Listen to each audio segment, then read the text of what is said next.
Centuries ago, people talked about ghosts, spirits, and spooks, and they still talk about them today. But no one knows exactly what a ghost is. Certain scientists and psychic experts study ghosts and haunted places. They try to understand supernatural events of the past and present. So, what is a ghost?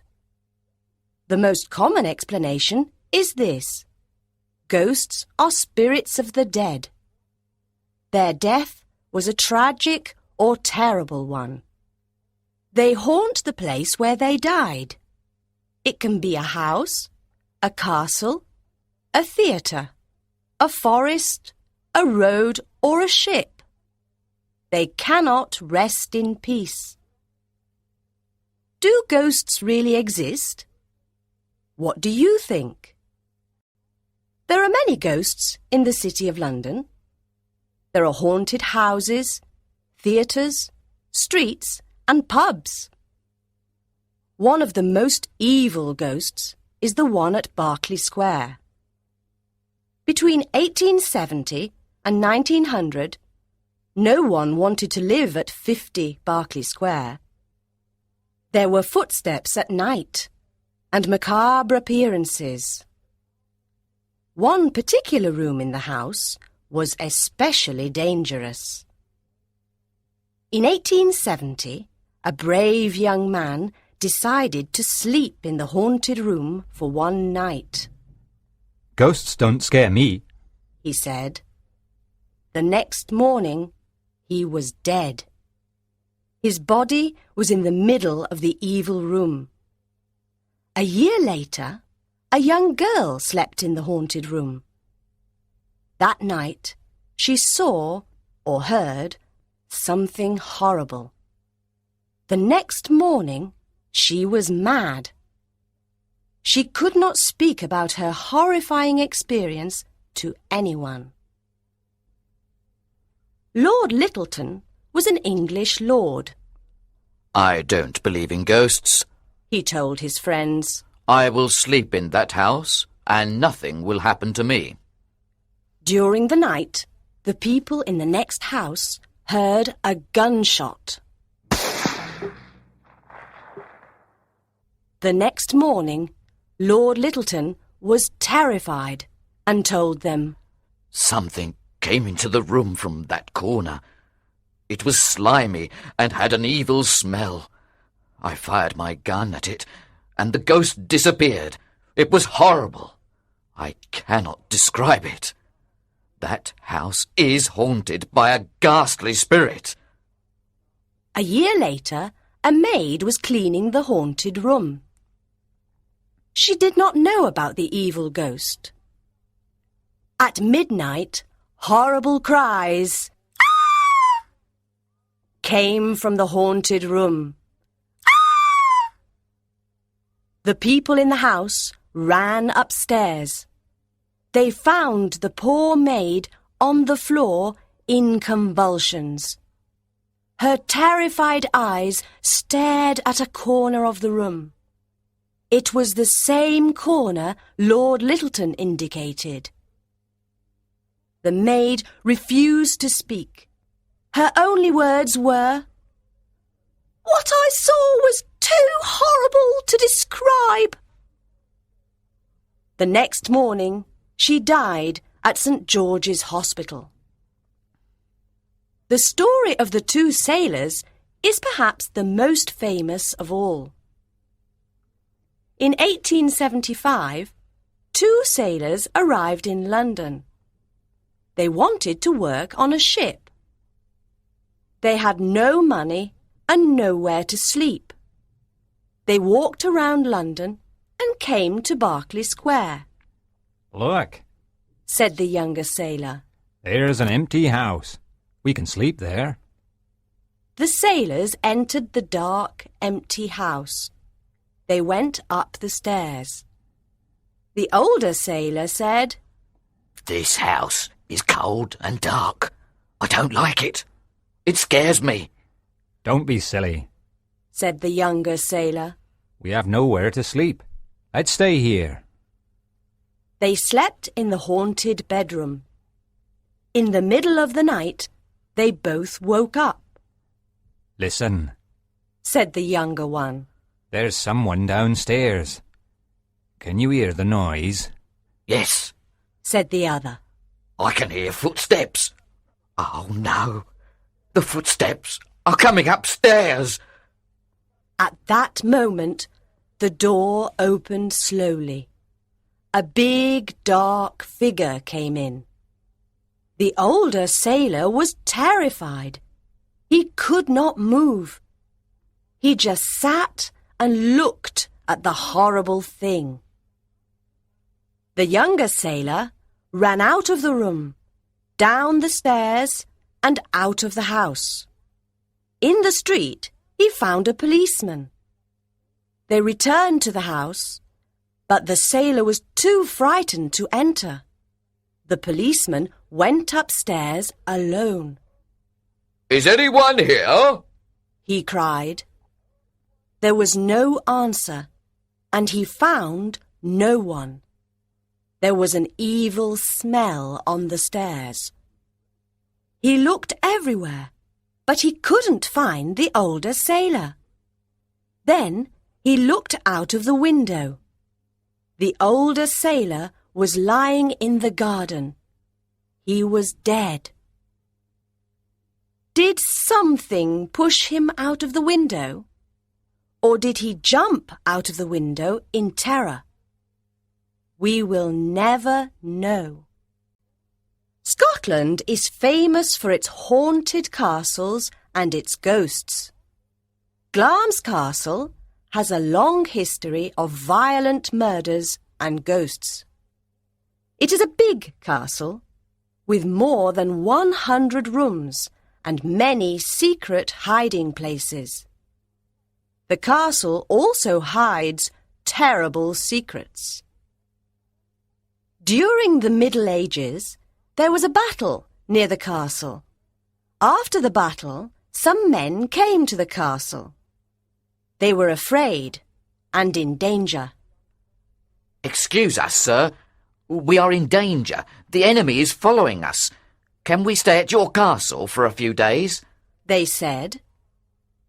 The Earl of Glamis smiled and said, Follow me. You can hide in a secret room. The men were happy and said, Thank you, sir. You are very kind. The Earl of Glamis looked at the men, but did not answer. He took them to a secret room. Enter, and don't make any noise, he said. The men entered. The Earl locked the door and put the key in his pocket. He never opened that door again. Many years later, Lord Strathmore opened that door and fainted. He found a room full of skeletons. Visitors to the castle often hear strange noises in that room. They hear knocks at the door. Perhaps the ghosts of the men want to get out. The Grey Lady is another ghost of Glamis Castle. Lady Janet Glamis lived during the reign of King James V of Scotland. King James was a cruel man and did not like Janet. Lady Janet Douglas Glamis is a witch. She tried to poison me, he said to his court. No, that is not true, cried Lady Janet. I am not a witch. I am innocent. The king sent poor Lady Janet to prison for many years, and she was very unhappy. Then, in 1537, the king's men burned her. Her ghost haunts the clock tower of Glamis Castle. People say her ghost is transparent, and there is a strange red light around her head. At the beginning of the 1800s, the Earl of Strathmore had a son. The baby was deformed. The parents hid the baby in a secret room. Only the parents and the nurse knew about the baby. The boy grew up, but he always stayed in the secret room. No one knew the terrible secret. One day, a workman went to repair the roof. From the roof, he saw the window of the secret room and looked inside. He was terrified and began to shout, "There's a strange creature in that room! What people say is true!" The Earl heard him and said, Listen carefully. You saw nothing. "But, sir, I did! I saw a—" You saw no one and heard nothing. Do you understand? I am sending you and your family away from Scotland. "I don't want to go away, sir!" Take your family and go to Australia. Here is lots of money. Now go.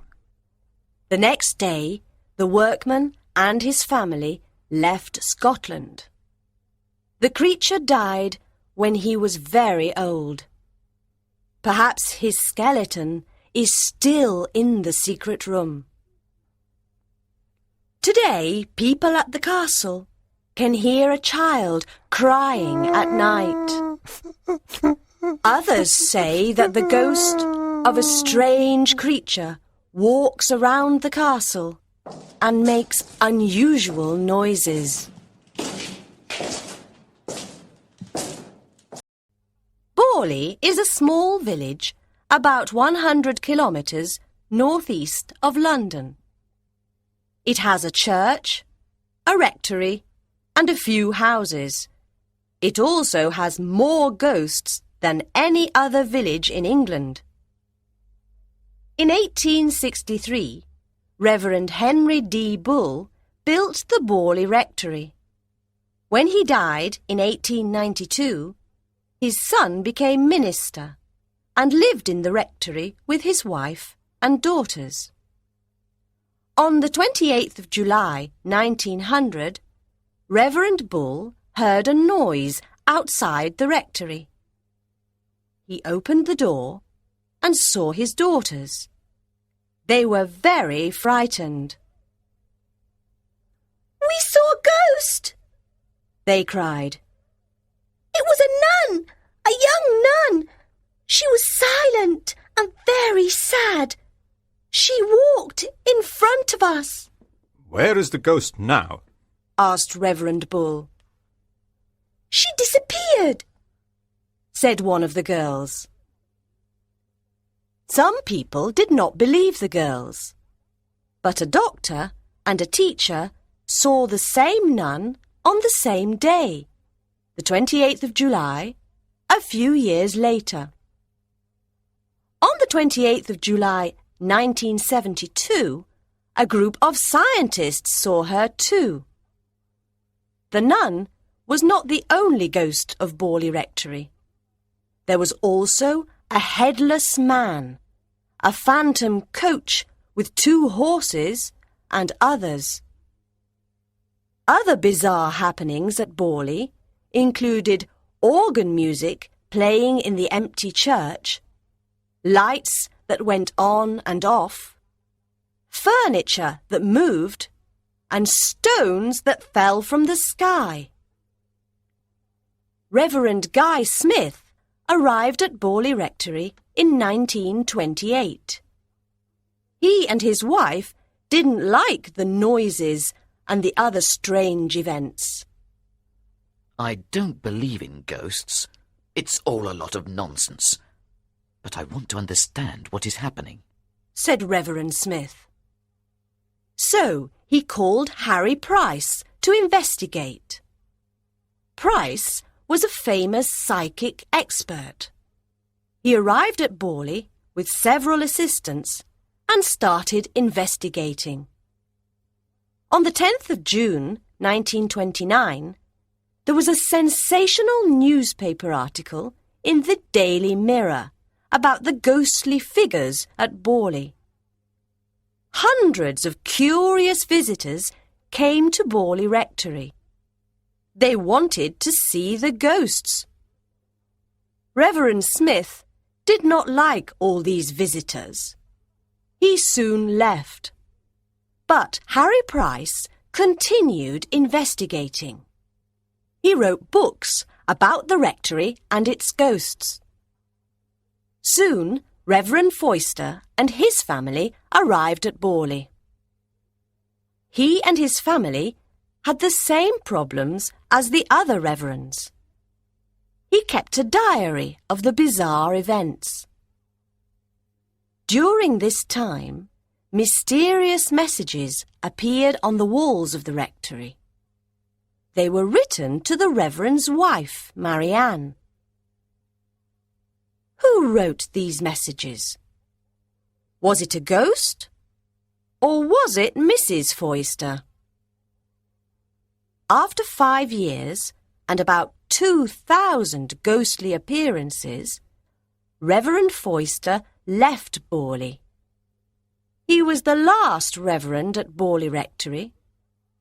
No one wanted to live there. On the 27th of February 1939, a big fire destroyed the rectory.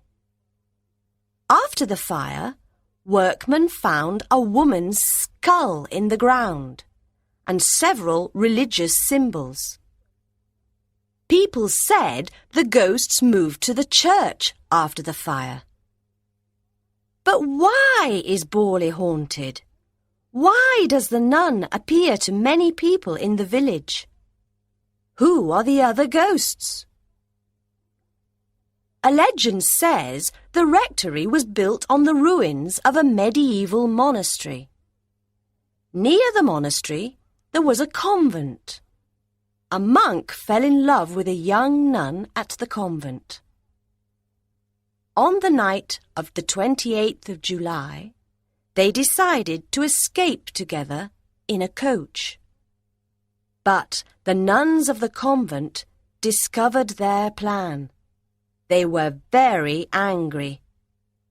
They shut the young nun in a small room, and she starved to death.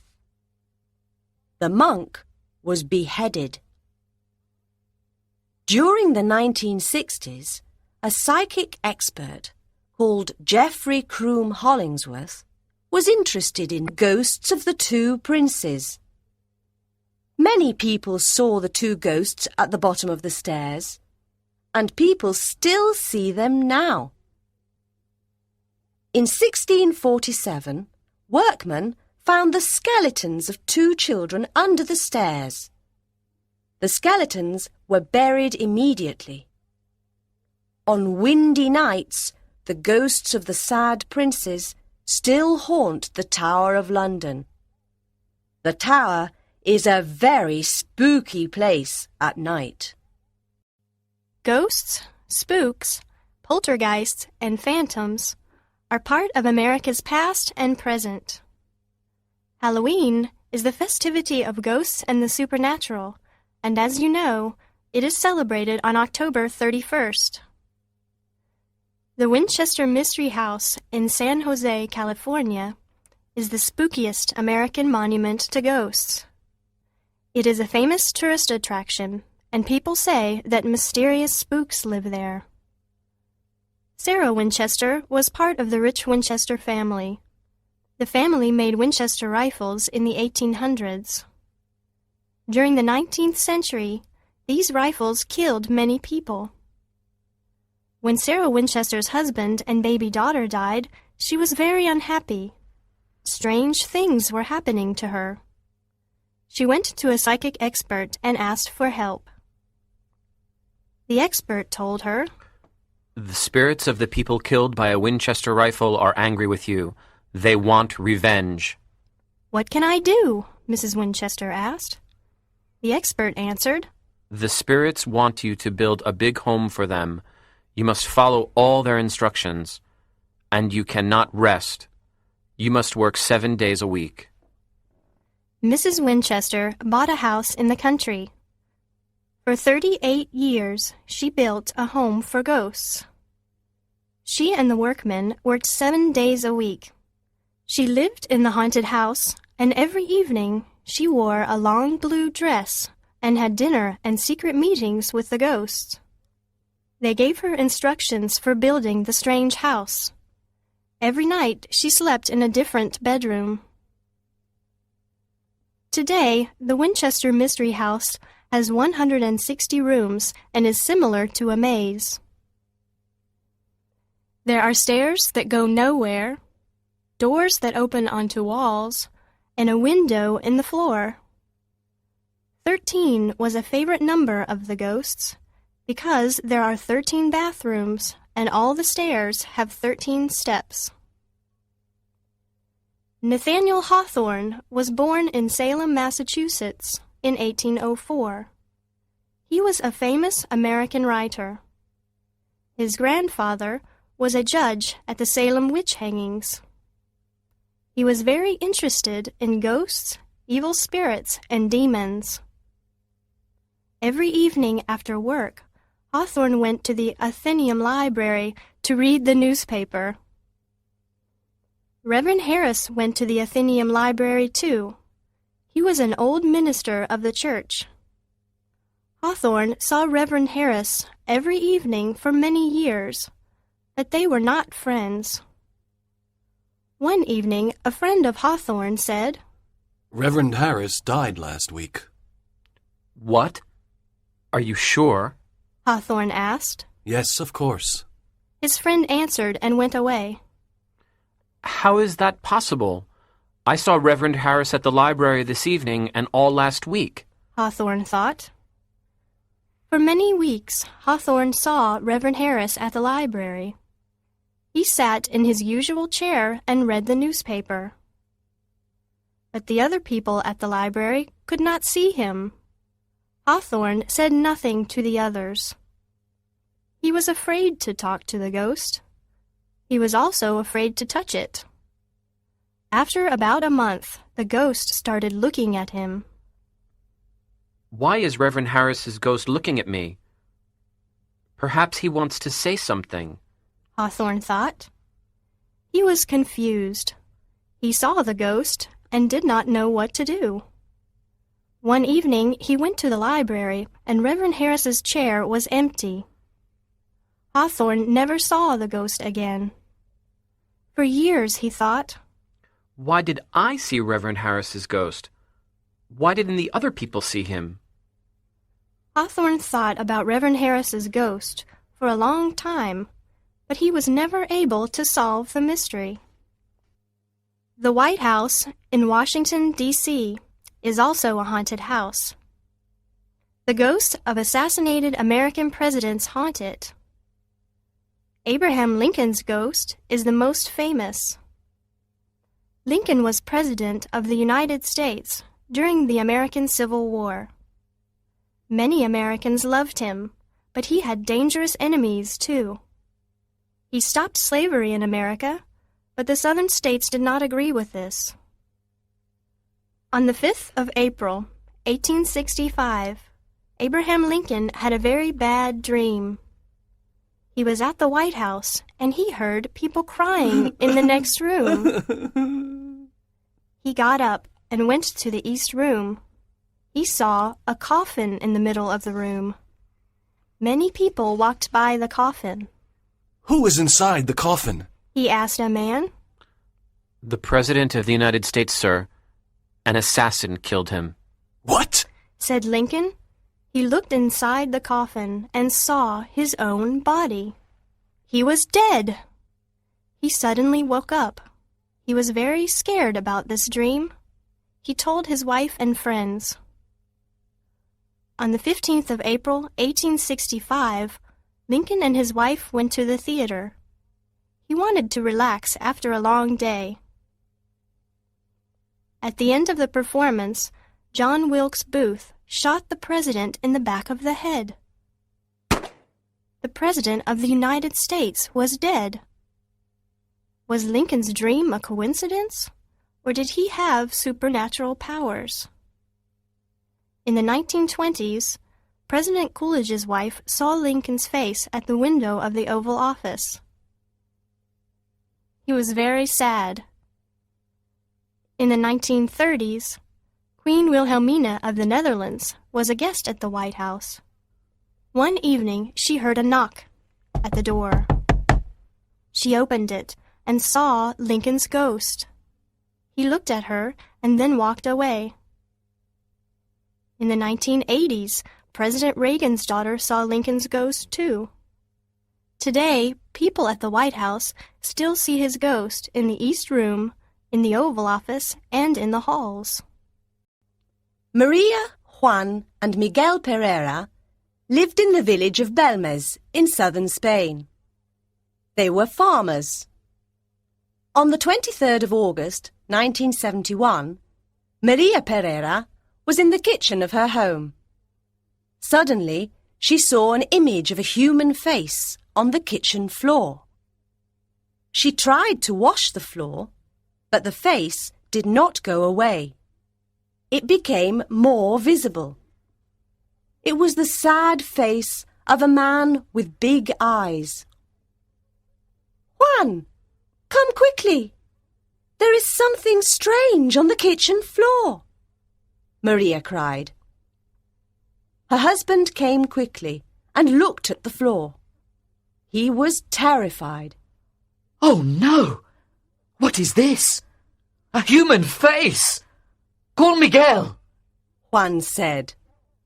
Their son, Miguel, looked at the floor and said, "What's happening? This is macabre." Miguel took a hammer and destroyed part of the floor. But soon after, another face appeared, and then another. Miguel destroyed another part of the floor. But after a few days, other faces appeared. There were faces of men, women, and children of different ages. Sometimes small crosses appeared too. At other times, parts of the body were visible. A woman's hand with a flower. Soon everyone in Belmez knew about the mysterious faces.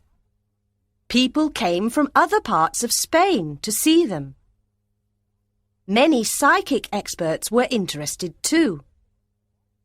Professor de Argamosa of the University of Madrid started studying the faces. He also studied the chemical composition of the floor, but he found nothing unusual.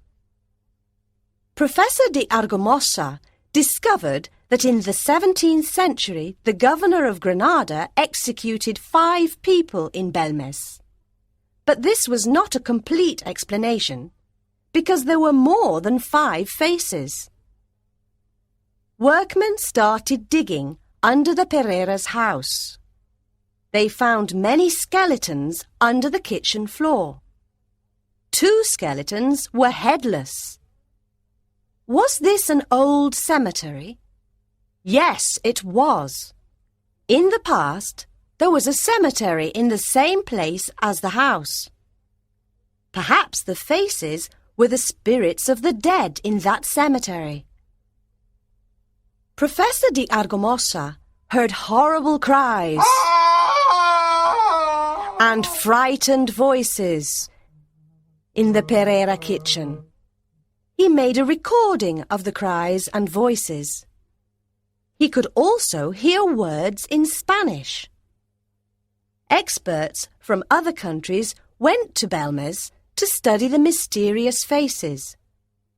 The psychic expert, José Martínez Romero, wrote a book about them. But no one has an answer yet. Ghosts and the supernatural are part of literature. Let's meet some famous literary ghosts. William Shakespeare used ghosts in several of his plays. In Hamlet, The castle guards see the ghost of Hamlet's father one night. Then the ghost speaks to Hamlet and tells him terrible things about his murder. Shakespeare's play Macbeth begins with 3 ugly witches. They tell Macbeth and Banquo strange things about their future. Later on in the play, Banquo's ghost appears at a banquet table and scares Macbeth. In Richard III, the sad ghosts of 2 boy princes appear to King Richard. He murdered them earlier in the play. In Julius Caesar, Caesar's ghost appears to remind Brutus of his crime. The American writers, Nathaniel Hawthorne and Edgar Allan Poe, were very interested in the supernatural and in spirits. Their stories often talk about ghosts, evil spirits, and demons. In Poe's stories, death and the supernatural are often present. In Eleanora, 1842, the ghost of Eleanora returns to give a message to the narrator. In Hawthorne's novel, The House of the Seven Gables, unhappy people and strange spirits live in an evil old house. His short story, Young Goodman Brown, 1846, talks about a young man and his adventure in the forest with witches and the devil. Charles Dickens's A Christmas Carol, 1843, is a complete ghost story with 4 ghosts. Jacob Marley and the ghosts of Christmas Past, Christmas Present, and Christmas Yet to Come. The ghost of Jacob Marley is an important character of the story. Wilkie Collins was a writer and a friend of Charles Dickens. He was the father of the modern mystery story. He also wrote a complete ghost story called The Haunted Hotel, 1879. At the end of the 19th century, the ghost story became a literary form. The Canterville Ghost, 1887, by Oscar Wilde, is an excellent example of a humorous ghost story. The ghost makes friends with one of the characters of the story.